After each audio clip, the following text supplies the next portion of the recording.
Hello everyone, welcome back to my channel. ಎಲ್ಲರೂ ಹೇಗಿದ್ದೀರಾ? ಎಲ್ಲರೂ ಚೆನ್ನಾಗಿದ್ದೀರಾ ಅಂತ ಅಂದ್ಕೊಂಡಿದ್ದೀನಿ. ಇದು ಶನಿವಾರದ ಸಂಜೆಯ ವ್ಲಾಗು. ಒಂದು ಶಾರ್ಟಾಗಿ ವ್ಲಾಗನ್ನು ನಿಮ್ಮ ಜೊತೆ ಶೇರ್ ಮಾಡ್ಕೊಳ್ಳೋಣ ಅಂತ ಹೇಳಿ ಶೇರ್ ಮಾಡ್ಕೊಳ್ತಾ ಇದ್ದೀನಿ. ಯಾಕಂತಂದರೆ ಮಿನಿ ವ್ಲಾಗ್ಸಲ್ಲಿ ಆದಷ್ಟು 1 ನಿಮಿಷದಲ್ಲಿ ಶೇರ್ ಮಾಡ್ಕೊಳ್ಬೇಕು. ಅಷ್ಟರಲ್ಲಿ ನನಗೆ ಶೇರ್ ಮಾಡ್ಕೊಳ್ಳೋದಕ್ಕೆ ಎಲ್ಲ ವಿಷಯನೂ ಆಗೋದಿಲ್ಲ ಅಂತ ಅಂದ್ಕೊಂಡು ಒಂದು ಶಾರ್ಟ್ ವ್ಲಾಗನ್ನು ಮಾಡ್ಕೊಳ್ತಾ ಇದ್ದೀನಿ. ಅದನ್ನು ಇವಾಗ ನಿಮ್ಮ ಜೊತೆ ಶೇರ್ ಮಾಡ್ಕೊಳ್ತಾ ಇದ್ದೀನಿ. ಸಂಜೆ ಪೂಜೆ ಎಲ್ಲ ಮಾಡಿಕೊಂಡು ಅದಾದಮೇಲೆ ಕಾಫಿ ಮಾಡ್ಕೊಳ್ಳೋಣ ಅಂತ ಹೇಳಿ ಕಿಚನಿಗೆ ಬಂದ್ವಿ.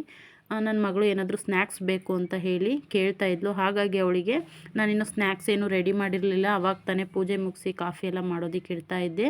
ಹಾಲು ಕೂಡ ಕಾದಿರಲಿಲ್ಲ. ಹಾಗಾಗಿ ಅವಳಿಗೆ ಸ್ವಲ್ಪ ಬಿಸಿ ಮಾಡಿಕೊಡೋಣ ಅಂತ ಹೇಳಿ ಅಷ್ಟರಲ್ಲೂ ಅವಳು ಸಮಾಧಾನವಾಗಿರಲಿಲ್ಲ. ನನಗೇನಾದರೂ ಸ್ನ್ಯಾಕ್ಸ್ ಬೇಕು ಅಂತ ಅಳ್ತಾ ಇದ್ಲು. ಹಾಗಾಗಿ ಅವಳಿಗೆ ಸಂಕ್ರಾಂತಿ ಹಬ್ಬದಲ್ಲಿ ಎಳ್ಬೀರು ಮಾಡಿದ್ದೆ ಅಲ್ವಾ, ಅದನ್ನೇ ಸ್ವಲ್ಪ ಹಾಕಿ ಕೊಡ್ತಾ ಇದ್ದೆ. ಎಳ್ಬೀರನ್ನ ಏನು ಮಾಡ್ತಾಳೆ ಅವಳು ಅಂತ ಅಂದರೆ ಬರೀ ಬೆಲ್ಲ ಮಾತ್ರ ತಿಂತಾಳೆ. ಹಾಗಾಗಿ ಸ್ವಲ್ಪ ಕಡಿಮೆ ಕೊಡ್ತಾ ಇದ್ದೆ. ಆದ್ರೂ ಕೂಡ ಸ್ನ್ಯಾಕ್ಸ್ ಬೇಕು ಅಂತ ಹೇಳಿ ಹಠ ಮಾಡಿದ್ಲು ಅಂತ ಹೇಳಿಬಿಟ್ಟು ಹಾಕ್ಕೊಟ್ಟೆ. ಬರೀ ಬೆಲ್ಲ ಒಂದನ್ನು ಮಾತ್ರ ತಿಂತಾಳೆ, ಇನ್ನೇನು ತಿನ್ನೋದಿಲ್ಲ.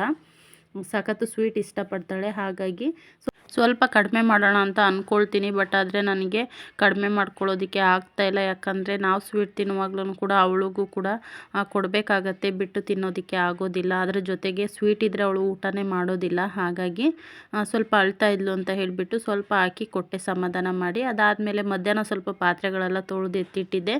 ಅದನ್ನು ಕೂಡ ಇವಾಗ ಸ್ಟ್ಯಾಂಡಿಗೆ ಹಾಕ್ಕೊಳ್ತಾ ಇದ್ದೀನಿ. ಯಾಕಂದರೆ ಹಾಗೆಯೇ ನೀರು ಬಸಿದೇನೆ ಸ್ಟ್ಯಾಂಡಲ್ಲಿ ಇಟ್ಟರೆ ಸ್ವಲ್ಪ ನನಗೆ ಗಲೀಜು ಅಂತ ಅನಿಸುತ್ತೆ. ಅದಕ್ಕೆ ನಾನು ಒಂದು ಬಟ್ಟೆನ ತೊಗೊಂಡು ನೀಟಾಗಿ ಪಾತ್ರೆ ಎಲ್ಲ ಒರೆಸಿ ಅದಾದಮೇಲೆ ಎತ್ತಿಟ್ಕೊಳ್ತೀನಿ.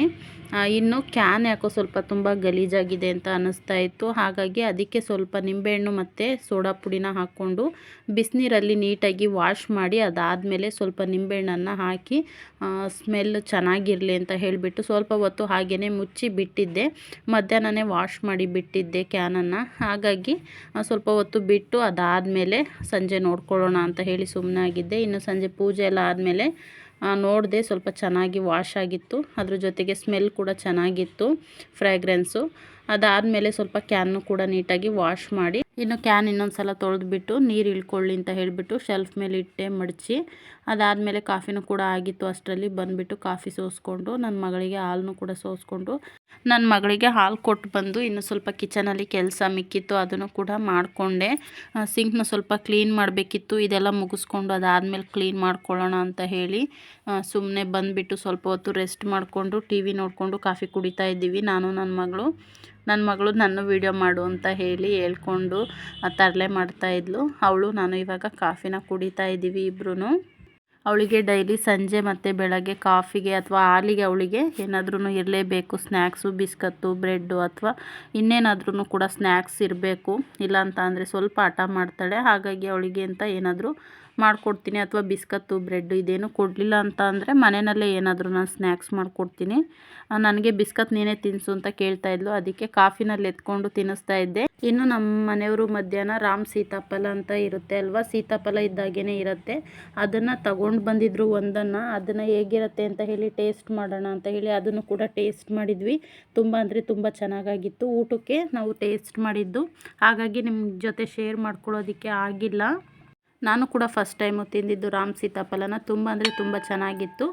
ಇನ್ನು ಕಾಫಿ ಎಲ್ಲ ಮುಗಿಸ್ಕೊಂಡು ಅದಾದಮೇಲೆ ನೈಟ್ ಊಟಕ್ಕೆ ರೈಸು ಮತ್ತು ಸಾಂಬಾರು ಮಾಡ್ಕೊಳ್ಳೋಣ ಅಂತ ಹೇಳಿ ಬೇಳೆ ಸಾಂಬಾರನ್ನ ಮಾಡಿಕೊಂಡೆ. ಇನ್ನು ಅಡುಗೆ ಕೆಲಸನೂ ಕೂಡ ಮುಗೀತು. ಅದಾದಮೇಲೆ ಟಿ ವಿ ನೋಡಿಕೊಂಡು ಟೈಮ್ ಪಾಸ್ ಮಾಡ್ಕೊಂಡ್ವಿ. ಅಷ್ಟರಲ್ಲಿ ನಮ್ಮ ಮನೆಯವರು ಬಂದರು, ಊಟ ಎಲ್ಲ ಆಯಿತು. ಇಲ್ಲಿಗೆ ಈ ವ್ಲಾಗನ್ನು ಮುಗಿಸ್ತಾ ಇದ್ದೀನಿ. ಈ ವ್ಲಾಗು ಇಷ್ಟ ಆಗಿದರೆ ಪ್ಲೀಸ್ ಒಂದು ಲೈಕ್ ಮಾಡಿ, ಶೇರ್ ಮಾಡಿ, ನಮ್ಮ ಚಾನಲ್ನ ಸಬ್ಸ್ಕ್ರೈಬ್ ಮಾಡ್ಕೊಳ್ಳಿ. Thank you for watching. Take care. Bye bye. See you in the next vlog.